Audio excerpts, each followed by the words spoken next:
in ancient times.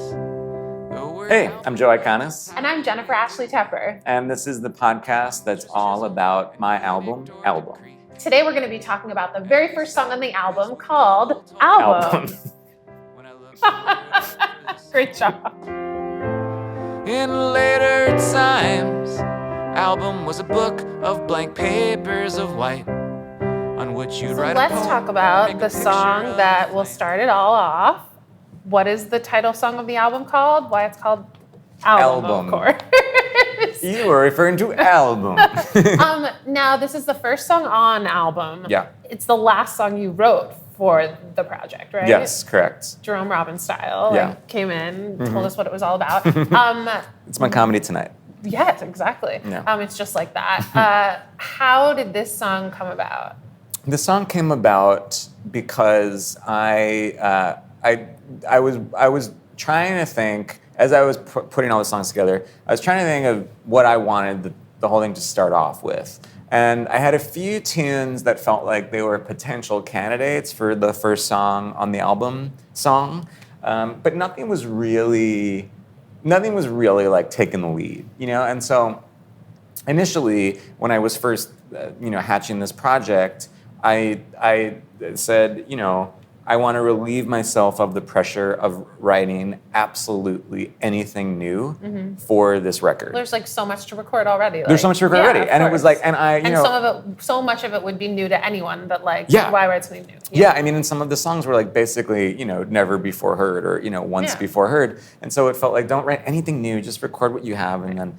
But of course, I ended up writing a couple new things because I couldn't help myself, and the last of which was this album. And so I really the thing that was the kicker was once I decided, I want to call this album. Once I was like, that's the title of this thing. Was there ever anything else you considered calling it? Honestly, no, because there was never another potential title. I for a while it was just untitled, Iconis and Family album project. Sure. And so every time I sort of had a mental session with myself where I was like, what am I going to call this thing? I never hooked on to anything that I responded to. Mm-hmm. I feel like if it hadn't been called Album, it would have been called something that had like 30 words. Yeah, it would have been like Fiona Apple style, like a poem or something. Yes. But then it was truly like this flash of like, oh, if I call it Album, is that annoying? It's like, yeah. To me, it's like calling the whole thing Album. It almost feels like the equivalent of calling my concert act Iconis and Family. Mm-hmm. In the same way that it's like the family feels like it feels so sort of huge and kind of brazen to like call a group that.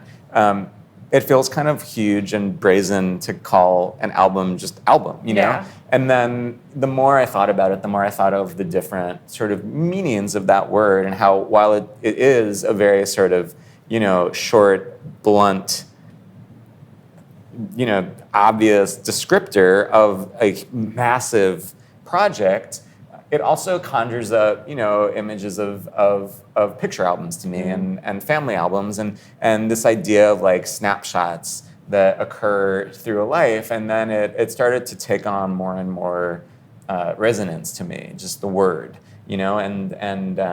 and then once I got on board with that, where it's like, I'm going to call it Album, then I was like, there literally has to be a song called Album on Album. And it has to be the first song. Like, it was just one of those things where it's like, I could not live with myself if I released an album called Album and did not have a song called Album on it. Yeah. And so that was really the thing that got me to write it. And we started recording the band tracks. So we made the band tracks first for the whole thing, pretty much, and then like a month later we recorded all the vocals. And so we did this at the top of March 2021, and so in February. It's like right at that early vaccine time. Yeah, it was like right as like some people were getting the vaccines. And people, I just say that to like, people weren't doing much yet. It was like, oh my God, we can finally like see our friend outside kind of time, and especially in New York City. Yeah. And so just like being in an album, actually recording music, even though it was like, of course, with everyone in masks and very safely done, as safely as possible, and like band, not singers yet, it was so like, oh my God, we're doing a thing. Yeah, I mean, it felt like heartwarming and dangerous and confusing all at the same time. And almost everyone who walked in was like, oh my God, like I practiced, but like I haven't played my guitar for months, or like with other people, or you know, whatever it was. Yeah, I mean, and looking back on that time too, you know, we were recording in Power Station Studios, where we've done, you know, many albums, and Ian Keggy, who's our, you know, producer and engineer and mixer and plays bass and sings and does a million things. You know, he sort of runs that joint these days, and we were like really the first thing back in there after a very long time, and it was so strange kind of being in there, and it felt a little bit like, you know, a ghost town, like it's these massive studios, and it was really just sort of like us. Empty. Passion is forever, an album's not forever. Dreaming is forever, an album's not forever. Memories are forever, an album's not forever. Theater is forever, an album's not forever. New York is forever, an album's not forever. Les Mis is forever, an album's not forever.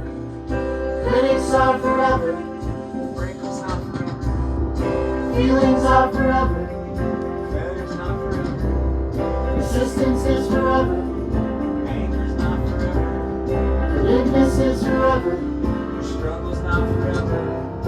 Artists are forever. I mean, Power Station did such a great job of keeping everyone safe, but it's very different from how it is now, where like every time you walked in the building, not only would you have to be like, no, I have not tested positive for COVID, like, no, I don't have any symptoms. I felt like every time I walked in the building, I was like, I have not touched a pen that someone who had COVID might have touched in the past 24 days. Like, it was just like, it was so extensive. It felt like very safe. Definitely, yes, a fortress. But yeah, so you know, we were recording it. We had these dates booked for the band to start recording, and you know, because everything is very expensive in this life, we had basically 5 days to get all the band material that we were going to have on the album, and it was kind of like, if you don't get that material, then you're not going to get it. And so I felt like I have to write the song album before we go into the studio to record these band tracks, and I tried, and because of that, I said to myself, this song has to be a short and sweet, like little song. Do not feel that always works. Always, yeah, clearly. Like, do not feel like you have to write something. This is me talking to myself, Joe. I would say to myself, self, do not feel like you have to write a big, huge, epic song just because it's the title track of this thing. This one, you should go out of your way to try to write something that is like the shortest song on the album. Really quick, in and out, like 3 verses, that's it. And so I started writing it, and of course, I naturally and organically hatched this idea for a song that was like, this is clearly going to be a very long song.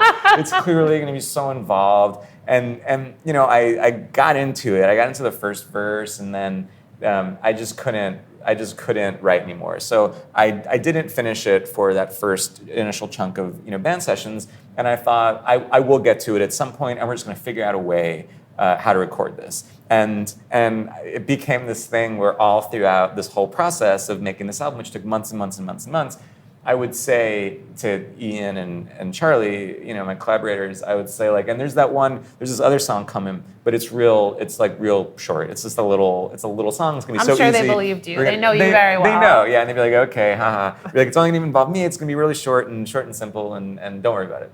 But it's gonna come eventually.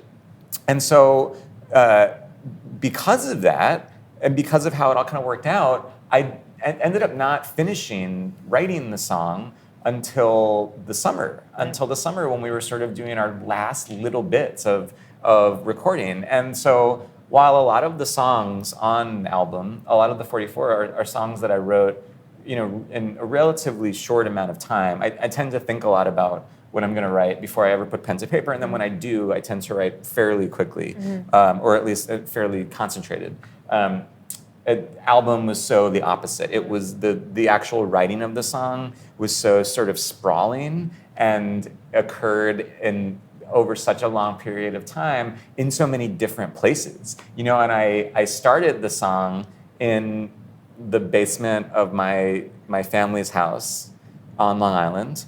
That's where I started writing it around, like Christmas time, probably 2020, and continued writing in the city and continued writing it, going on retreats upstate. And it just was this thing that was like in my life for so many months. And I ended up finishing it in June of 2021 while I was out on the North Fork of Long Island at this hotel called the Soundview Hotel. And I was like kind of on the beach. And it was like, I remember like finally getting to the end and being like, I think I finished album, and realizing this song is like 7.5 minutes long. It is the exact opposite of what I set out to write. But I finished it in this like little hotel, at the seaside with, like beautiful sunrises and like, seagulls and shit. And I remember thinking like, oh, this is like a movie. Like in a movie, this is the sort of place where a writer would like finish a song, right. And it's like, and it's never the sort of place where I ever finish a song, right. or I'm ever work. I'm always like, in a rehearsal. I'm always, like here in a rehearsal room with a shitty piano, and right. it's like it was the most sort of like hilariously idyllic place to be like, okay, this is the song. I finished it. Well, the whole thing feels very cinematic. It feels like if there was a movie that was fictionalizing like your journey as an artist and partially about this album, you would write the song album over many months, and like you would encapsulate all the things that were the experience of making the album, and like that is clearly what needed to happen for the song. Yeah. And like no one should have told you that at the time, because it would have just made you write slower and think you didn't have a deadline. But like in all, like that added to the song, and like it's so much about all the times we had in the studio. Yeah, truly. And I think that without it literally being about that, it I think all of those experiences I think you can hear them in the song itself. And and something else that I did in the song that hopefully people will pick up on is I tried to really lightly reference other songs and other things on the album, and the obviously in the last verse, like I'm talking about my imagined great granddaughter having blue hair, and I talk about music you can hold, which is something that's talked about in the song Yesterdays, and there's the references to climbing up, hills and mountains, which a few of the songs talk about. And so I just liked this idea of like kind of planting little seeds in that first song before you launched into this whole, 3.5 hour mess. Like there were these ideas and these thoughts that were kind of like secretly, working their way planted, into your consciousness. I can't even imagine like coming from the place that I do, like someone who isn't familiar with your work, who hears this album and that's their introduction, and hearing that song first and not knowing those songs yet, like it's going to be such a cool listening journey for them to get those seeds first. I think so. And and the construction of the song too, it's something that both like I'm excited by it and scares me, thinking about people sort of being exposed to my work or this album for the first time through this song, because it is so long, and for 5.5 minutes of its running time, it's just voice and piano. It's not till the end where people sort of gradually come in. But I think that artistically, it feels correct. It feels correct that this whole big thing is starting with just me and a piano, and then we literally hear other human beings kind of enter the room and join in and contribute, Do you think you'll ever perform this song live? Like obviously there'll be album release concerts, and there'll be, concerts where people are excited about this album. Like do you think it'll be like a song that's like special to the album, or? No, I think I'll do it live. Okay. I do. I'm excited to do it live. Yeah. It's strange. I guess I've never really had the experience of like recording something first for public. Yeah. Never. Ever. I don't think that's ever happened. No, I'm just realizing that now. That's wild. Yeah. First Whoa. time. Wow. It's just like I feel like Lady Gaga. It's a reference. I hope people understand. I don't understand it. No. Well, just like any artist, like a normal artist, sure. who's like they make an album and then they perform it. Right. That's how it works, I guess. That's how real people music works. Yeah. We should talk about, because this is the first song on the album and we're talking about it, just you spoke about the band sessions. And obviously like a very special thing about this album is the fact that like it includes so many people. You get so many of the actors that have participated and like been part of Joe Iconis' family over the years, so many of the musicians. It feels almost like at summer camp when you have like cast A and cast 1, except in this album there's like 40 casts and like every song has a different set of musicians and backup singers, and it just feels like those band sessions were the beginning of realizing like, oh wait, like, all of these musicians who've ever played over the years are each going to get a couple songs. It was very cool. Yeah. I mean, and that's what I wanted to do. That was always sort of the dream. And honestly, the only regret that I have about the entire album is that I just wish I could have had more people. I mean, honestly, it's like there's 70 artists who are on this album, 70. And I wish that I could have had 170. And even with all of that, there are people who still, when I think about them not being on this album, it like breaks my heart. I totally understand. But there was only so much you could do. And really, honestly, that's where, I think we did okay, but that's where the COVID-ness of it was like, at a certain point, it was hard to have that many people safely come in. And it really required some wild, jigsawing of schedules and people's schedules and safety protocols and all of that. And so, I think the fact that we got 70 was great. But yeah, I always wanted it to feel like I wanted the album as a whole to feel like the artistic, expression or manifestation of the Iconis and family shows, of this idea of being in a room surrounded by human beings who you love and connect with, and having no line between the stage and the audience, having it truly feeling like one room. And I just wanted the album populated with people, artists who I have an actual relationship with, and I'm so proud that we were able to do that, and obviously there's a lot of people on the album who have sort of sparkly names, and there are a lot of people on the album who have names that the larger population might not be as familiar with. But I'm really proud that literally every single person who's on the album I have a connection with. They have done something of mine. We have worked together, or I've known them through the work. It's not there's no one is on this album because of their followers numbers. It's like.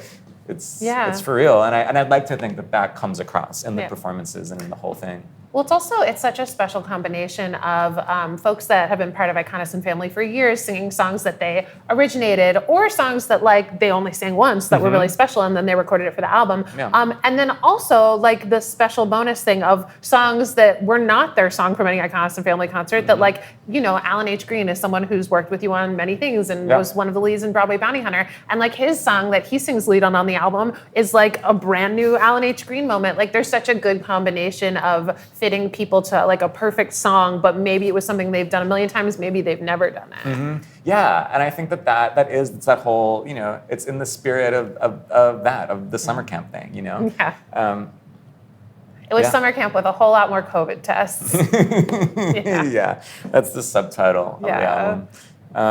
But the song itself, I'm really, really, I'm really proud of. I'm really happy with, and it's true. The way it sort of starts. That's like how I, like Googled the word album, because I was like, what does this actually mean? So I like that it's both a song that I think thematically, represents what this piece of work is all about, and also it's just it's a very blunt sort of like, this is what happened. Yeah. You can't say this, I can say it, but like, it's just one of the most extraordinary lyrics like that you've ever written. And I feel like it's very tattooable. I feel like all the people that love getting like, and I think it's so amazing when I have friends or like meet people who have a tattoo and it's like a lyric from one of your songs or a lyric from a musical theater song otherwise that's like very meaningful to them. And I feel like within a year of this album coming out, I will be meeting someone who has a tattoo of something from this song. I'm just saying. God. Okay. Well, thank you for saying that. It's a prediction. Yeah. And now it's like that's gonna be the thing that I'm chasing when I write. It's gonna be like I'm not gonna be chasing like critical or commercial success. I'm just gonna be like, what can I write that people will tattoo on themselves? All of my lyrics are just gonna be like, live free and play with ponies. That is the tattoo people want. Yeah, live free. Yeah. And play with ponies. Great. Hey, thanks so much for listening or watching to my podcast. Do me a favor and go to wherever you just listen to or watch this thing and subscribe or like or give us a great rating or review, and then head to bpn.fm/album to find out even more information about this podcast, more ways to watch, more ways to listen, and check out my album. Thanks so much for hanging out. Even when he himself was not in the room. But sometimes critics would murder all the artists, throw